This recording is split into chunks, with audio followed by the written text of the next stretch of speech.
Hi hello ವೀಕ್ಷಕರೇ, Usha's kitchen ಲಾಗೆ ಸ್ವಾಗತ. ನಾವು ಈ ದಿನ ಚಿಕನ್ ಗುಂಡ್ಕಾಯಿ ಫ್ರೈನ ತುಂಬಾ ಸುಲಭವಾಗಿ ಯಾವ ರೀತಿ ಮಾಡೋದು ಅಂತ ತೋರಿಸ್ಕೊಡ್ತಾ ಇದ್ದೀವಿ. ನೋಡಿ, ಈ ಥರ ಇರುತ್ತೆ ಚಿಕನ್ ಗುಂಡ್ಕಾಯಿ ಡ್ರೈ ಫ್ರೈ ಅಂತ. ಇಲ್ಲಿ ನಾನು ಒಂದು 1/4 kg ಗುಂಡ್ಕಾಯಿನ ತಗೊಂಡಿದ್ದೀನಿ. ಇದು ಮೇಲ್ಗಡೆ ಫ್ಯಾಟ್ ಎಲ್ಲ ಹಾಗೆ ಇರಲಿ, ಯಾವುದನ್ನು ತೆಗಿಯೋಕ್ಕೆ ಹೋಗಬೇಡಿ. ಅದಿದ್ದಷ್ಟು ಟೇಸ್ಟು ತುಂಬಾ ಚೆನ್ನಾಗಿರುತ್ತೆ. ಒಬ್ಬೊಬ್ಬರು ಎಲ್ಲ ತೆಗೆದುಬಿಟ್ಟು ಮಾಡ್ತಾರೆ. ನೀವು ಹಾಗೆ ಮಾಡಿ, ತುಂಬಾ ಚೆನ್ನಾಗಿರುತ್ತೆ ಈ ರೀತಿ ಮಾಡಿದ್ರೆ. ಈಗ ಇಲ್ಲಿ ಒಂದು 1/4 kg ತಗೊಂಡಿದ್ದೀನಿ. ಇದಕ್ಕೆ ಸ್ವಲ್ಪ ಉಪ್ಪು ಮತ್ತು ಅರಿಶಿನ ಹಾಕಿಬಿಟ್ಟು ಇದನ್ನು ಕುಕ್ಕರಲ್ಲಿ 2 ವಿಷಲ್ ಮಾಡ್ಕೊಂಡಿದ್ದೀನಿ. ಈ ಥರ ಮಾಡಿಕೊಂಡ್ರೆ ನಾವು ಬೇಗ ಫ್ರೈ ಮಾಡ್ಕೋಬೋದು. ಹಾಗೆ ಮಾಡೋಕ್ಕೋದ್ರೆ ಇದು ಬೇಗ ಬೇಯೋದಿಲ್ಲ. ಅದಕ್ಕೋಸ್ಕರ ನೋಡಿ, ಇಲ್ಲಿ ಬೇಯಿಸಿರೋದು ತಗೊಂಡಿದ್ದೀನಿ. ಚೆನ್ನಾಗಿ ಬೆಂದಿದೆ ಇವಾಗ ಮೆತ್ತಗೆ. ಈಗ ಈ ಥರ ಬೇಯಿಸ್ಕೊಂಡ್ರೆ ತುಂಬ ಬೇಗನೆ ಫ್ರೈ ಮಾಡ್ಕೋಬೋದು. ಅದಕ್ಕೋಸ್ಕರ ಈಗ ಒಂದು ಬಾಣಲೆಗೆ ಒಂದು 2-3 ಸ್ಪೂನಷ್ಟು ಎಣ್ಣೆ ಹಾಕ್ಕೊಂಡಿದ್ದೀನಿ. ಅದು ಚೆನ್ನಾಗಿ ಕಾದ್ಮೇಲೆ ಒಂದು ಮೀಡಿಯಮ್ ಸೈಜು ಈರುಳ್ಳಿನ ಈ ಥರ ಸಣ್ಣದಾಗಿ ಕಟ್ ಮಾಡಿಬಿಟ್ಟು ಹಾಕ್ಬಿಟ್ಟು ಸ್ವಲ್ಪ ಫ್ರೈ ಮಾಡ್ಕೊಳ್ಳಿ ಈರುಳ್ಳಿನ. ನೋಡಿ, ಈ ಥರ ಫ್ರೈ ಮಾಡ್ಕೊಳ್ಳಿ. ಈ ಥರ ಫ್ರೈ ಮಾಡ್ಕೊಂಡು ತಿನ್ನೋದ್ರಿಂದ ಬೇಳೆ ಸಾಂಬಾರು ಜೊತೆ ಅಥವಾ ಯಾವುದಕ್ಕಾದರೂ ಅಷ್ಟೇ ನೆಂಚ್ಕೊಂಡು ತಿನ್ನೋದಕ್ಕೆ ತುಂಬಾ ಟೇಸ್ಟಿಯಾಗಿರುತ್ತೆ ಮತ್ತು ತುಂಬಾ ಸಿಂಪಲ್ಲಾಗಿ ಕೂಡ ಮಾಡ್ಬೋದು. ಇವಾಗ ಸ್ವಲ್ಪ ಶುಂಠಿ ಬೆಳ್ಳುಳ್ಳಿ ಪೇಸ್ಟ್ ಹಾಕ್ತಾಯಿದ್ದೀನಿ. ಒಂದು 1/4 ಟೀ ಸ್ಪೂನಷ್ಟು ಪೇಸ್ಟ್ ಹಾಕ್ಕೊಳ್ಳಿ. ಇವಾಗ ಅದನ್ನು ಚೆನ್ನಾಗಿ ಮಿಕ್ಸ್ ಮಾಡಿ, ಅದು ಸ್ವಲ್ಪ ಹಸಿ ವಾಸನೆ ಎಲ್ಲ ಹೋಗಬೇಕು. ತುಂಬಾ ಸಿಂಪಲ್ಲು, ಮಕ್ಕಳಿಗೂ ತುಂಬ ಇಷ್ಟ ಆಗುತ್ತೆ ಮತ್ತು ದೊಡ್ಡವ್ರಿಗೂ ಇಷ್ಟ ಆಗುತ್ತೆ. ತಿನ್ನೋದಕ್ಕೂ ತುಂಬಾ ಚೆನ್ನಾಗಿರುತ್ತೆ. ಈಗ ಒಂದು ಮೀಡಿಯಮ್ ಸೈಜು ಟೊಮೊಟೊ ಹಣ್ಣನ್ನು ಸಣ್ಣದಾಗಿ ಕಟ್ ಮಾಡಿಬಿಟ್ಟು ಹಾಕ್ತಾಯಿದ್ದೀನಿ. ಅದನ್ನು ಸಹ ಸ್ವಲ್ಪ ಫ್ರೈ ಮಾಡ್ಕೊಳ್ಳಿ. ಹಸಿ ವಾಸನೆ ಎಲ್ಲ ಹೋಗಬೇಕು. ಇವಾಗ ಚೆನ್ನಾಗಿ ಮಿಕ್ಸ್ ಮಾಡ್ಕೊಳ್ಳಿ. ಇವಾಗ ಫ್ರೈ ಮಾಡಿ ಸ್ವಲ್ಪ ಮಿಕ್ಸ್ ಮಾಡಿಬಿಟ್ಟು ನೋಡಿ, ಇವಾಗ ಚೆನ್ನಾಗಿ ಬೆಂದಿದೆ. ಈಗ ಟೊಮೊಟೊ ಮತ್ತು ಈರುಳ್ಳಿ ಎಲ್ಲ ಹಸಿ ವಾಸನೆ ಹೋಗಿದೆ. ಇವಾಗ ಸ್ವಲ್ಪ ಉಪ್ಪು ಹಾಕ್ಕೊಳ್ಳಿ. ಯಾಕೆಂದರೆ ನಾವು ಗುಂಡ್ಕಾಯಿಗೂ ಸ್ವಲ್ಪ ಉಪ್ಪು ಹಾಕ್ಬಿಟ್ಟು ಬೇಯಿಸ್ಕೊಂಡಿದ್ದೀವಿ. ನೋಡಿಬಿಟ್ಟು ಹಾಕ್ಕೊಳ್ಳಿ.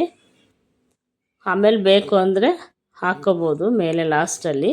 ತುಂಬಾ ಟೇಸ್ಟಿಯಾಗಿರುತ್ತೆ ಈ ಥರ ಡ್ರೈ ಫ್ರೈ ಮಾಡೋದ್ರಿಂದ.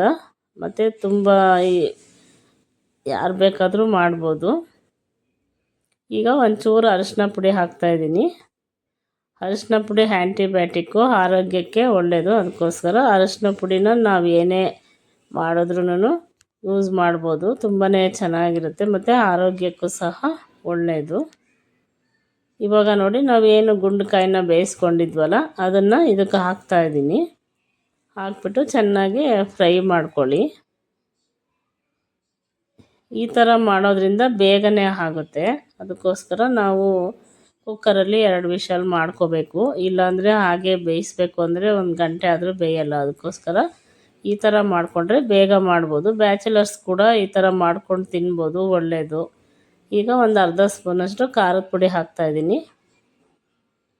ಮತ್ತು ಅರ್ಧ ಸ್ಪೂನಷ್ಟು ಧನಿಯಾ ಪೌಡ್ರ್ ಹಾಕ್ತಾಯಿದ್ದೀನಿ ಮತ್ತು ಒಂದು 1/4 ಟೀ ಸ್ಪೂನಷ್ಟು ಗರಂ ಮಸಾಲ ಹಾಕ್ತಾಯಿದ್ದೀನಿ. ಇವಾಗ ಚಿಕನ್ ಮಸಾಲ ಹಾಕ್ತಾಯಿದ್ದೀನಿ. ಒಂದು ಅರ್ಧ ಟೇಬಲ್ ಸ್ಪೂನಷ್ಟು ಚಿಕನ್ ಮಸಾಲ ಪೌಡ್ರ್ ಹಾಕ್ತಾಯಿದ್ದೀನಿ. ಇದು ಹಾಕೋದ್ರಿಂದ ಒಳ್ಳೆ ಟೇಸ್ಟ್ ಕೊಡುತ್ತೆ. ತುಂಬಾ ಈಸಿ ಕೂಡ ಮಾಡೋದಕ್ಕೆ. ಅದಕ್ಕಿಂತ ಮುಂಚೆ ಯಾರೆಲ್ಲ ಹೊಸಬ್ರಾಗಿದ್ದರೆ ನಮ್ಮ ಚಾನಲ್ನ ಸಬ್ಸ್ಕ್ರೈಬ್ ಮಾಡ್ಕೊಳ್ಳಿ. ಪ್ಲೀಸ್ ಲೈಕ್ ಮಾಡಿ ಮತ್ತು ಫ್ರೆಂಡ್ಸ್ಗಳಿಗೆಲ್ಲ ಶೇರ್ ಮಾಡಿ. ಹೇಗಿತ್ತು ಅಂತ ಕಮೆಂಟ್ ಬಾಕ್ಸಲ್ಲಿ ತಿಳಿಸಿ. ತುಂಬಾ ರುಚಿಕರವಾದ ಗುಂಡ್ಕಾಯಿ ಫ್ರೈ ಮಾಡ್ತಾಯಿದ್ದೀನಿ. ನೀವು ಒಂದು ಸಲ ಟ್ರೈ ಮಾಡಿ. ಹೇಗಿತ್ತು ಅಂತ ಕಮೆಂಟ್ ಬಾಕ್ಸಲ್ಲಿ ತಿಳಿಸಿ. ಸ್ವಲ್ಪ ಕಸೂರಿ ಮೇಥಿನ ಹಾಕ್ತಾಯಿದ್ದೀನಿ ಮತ್ತು ಸ್ವಲ್ಪ ಕಾಳು ಮೆಣಸಿನ ಪುಡಿ ಸಹ ಹಾಕ್ತಾಯಿದ್ದೀನಿ, ಪೆಪ್ಪರ್ ಪೌಡ್ರನ್ನ. ಇದೆಲ್ಲ ಹಾಕಿ ಮಾಡೋದ್ರಿಂದ ಒಳ್ಳೆ ಟೇಸ್ಟ್ ಕೊಡುತ್ತೆ. ಈಗ ಲಾಸ್ಟಲ್ಲಿ ಸ್ವಲ್ಪ ಒಂದು ಅರ್ಧ ಸ್ಪೂನಷ್ಟು ನಿಂಬೆ ರಸನ ಆ್ಯಡ್ ಮಾಡ್ತಾಯಿದ್ದೀನಿ.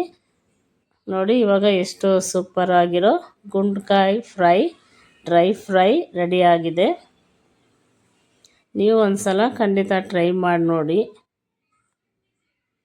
ಲೈಕ್ ಮಾಡೋದನ್ನು ಮರಿಬೇಡಿ, ಸಬ್ಸ್ಕ್ರೈಬ್ ಮಾಡೋದನ್ನು ಮರಿಬೇಡಿ. ಯಾರೇ ಹೊಸಬ್ರಾಗಿದ್ದರೂ ನಮ್ಮ ಚಾನಲ್ನ ಸಬ್ಸ್ಕ್ರೈಬ್ ಮಾಡ್ಕೊಳ್ಳಿ. ಮತ್ತು ನಮ್ಮದು ಇನ್ಸ್ಟಾಗ್ರಾಮಲ್ಲೂ ಸಹ ಪೇಜ್ ಇದೆ, ಫಾಲೋ ಮಾಡಿ. ಒಳ್ಳೊಳ್ಳೆ ರೆಸಿಪಿಗಳ್ನ ನಿಮಗೆ ತೋರಿಸ್ಕೊಡ್ತಾಯಿದ್ದೀನಿ. ಲಾಸ್ಟಲ್ಲಿ ಕೊತ್ತಂಬರಿ ಸೊಪ್ಪನ್ನ ಆ್ಯಡ್ ಮಾಡಿ. ತುಂಬಾ ಟೇಸ್ಟಿಯಾಗಿರುತ್ತೆ ಮತ್ತು ಎಲ್ರಿಗೂ ಇಷ್ಟ ಆಗುವಂತಹ ಚಿಕನ್ ಗುಂಡ್ಕಾಯ್ ಡ್ರೈ ಫ್ರೈ ರೆಡಿಯಾಗಿದೆ. ಟ್ರೈ ಮಾಡಿ ನೋಡಿ ಹೇಗಿತ್ತು ಅಂತ ಕಮೆಂಟ್ ಬಾಕ್ಸಲ್ಲಿ ತಿಳಿಸಿ. ಹಾಗೆ ನಮ್ಮ ಚಾನಲ್ನ ಸಬ್ಸ್ಕ್ರೈಬ್ ಮಾಡ್ಕೊಳ್ಳೋದನ್ನು ಮರಿಬೇಡಿ. ನೋಡೋಕ್ಕೆ ಎಷ್ಟು ಚೆನ್ನಾಗಿ ಕಾಣ್ತಾ ಇದೆ. ತಿನ್ನೋದಕ್ಕೂ ಸಹ ಅಷ್ಟೇ ಟೇಸ್ಟಿಯಾಗಿರುತ್ತೆ. ನೀವು ಸಹ ಒಂದು ಸಲ ಟ್ರೈ ಮಾಡಿ ನೋಡಿ. ನೋಡಿದ ತಕ್ಷಣ ಒಂದು ಲೈಕ್ ಕೊಡಿ. Thank you for watching this video.